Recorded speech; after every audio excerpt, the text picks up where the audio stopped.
পরকালীন বিচার ও জান্নাত জাহান্নামের অস্তিত্বে বিশ্বাস করা মুসলমানদের জন্য অপরিহার্য, যেখানে জান্নাতবাসীদের নিয়ামত কখনো শেষ হবে না আর চিরস্থায়ী জাহান্নামীদের শাস্তিরও কোনো সমাপ্তি হবে না।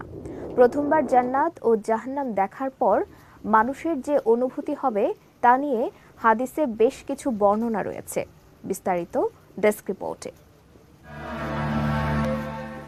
আনাস ইবনে মালিক রাদিয়াল্লাহু তাআলা আনহু থেকে বর্ণিত, রাসূলুল্লাহ সাল্লাল্লাহু আলাইহি ওয়াসাল্লাম বলেছেন, কিয়ামতের দিন পৃথিবীর সবচেয়ে ধনবান সুখী ব্যক্তিকে উপস্থিত করা হবে।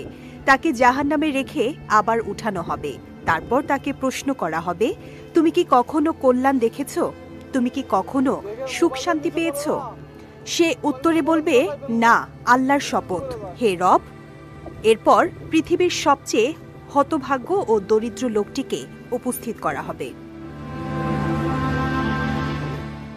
যে জান্নাত লাভ করেছে তাকে জান্নাতে রেখে আবার উঠানো হবে। তারপর তাকে প্রশ্ন করা হবে, তুমি কি কখনো অভাব দেখেছ? তুমি কি কখনো কষ্টে পতিত হয়েছিলে? সে উত্তরে বলবে, না, আল্লাহর শপথ, হে রব, আমি পৃথিবীতে কখনো কষ্ট দেখিনি, কখনো বিপদে পড়িনি। এই হাদিসে দু ব্যক্তির দৃষ্টান্ত তুলে ধরা হয়েছে। প্রথম ব্যক্তি জাহান্নামের আযাবের একটু ছোঁয়া পেয়ে পৃথিবীর সব সুখের কথা একেবারে ভুলে যাবে, আর দ্বিতীয় ব্যক্তি জান্নাতের একটু ছোঁয়া পেয়ে পৃথিবীর সব দুঃখ কষ্টের কথা ভুলে যাবে।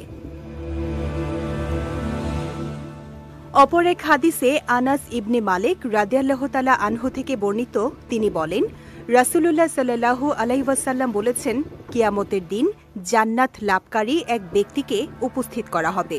তাকে বলা হবে, হে মানব সন্তান, তুমি তোমার ঘর কেমন পেয়েছ?